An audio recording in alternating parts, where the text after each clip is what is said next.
أعوذ بالله من الشيطان الرجيم. بسم الله الرحمن الرحيم.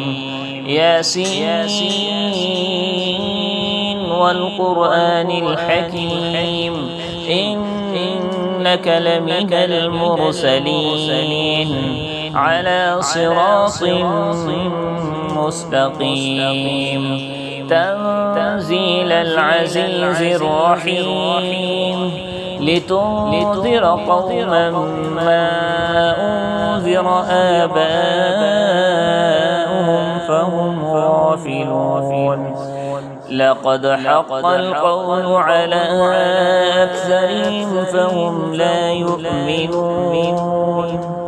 إنا جعلنا في أعناقهم أغلالا فهي إلى الأذقان فهم مقمحون.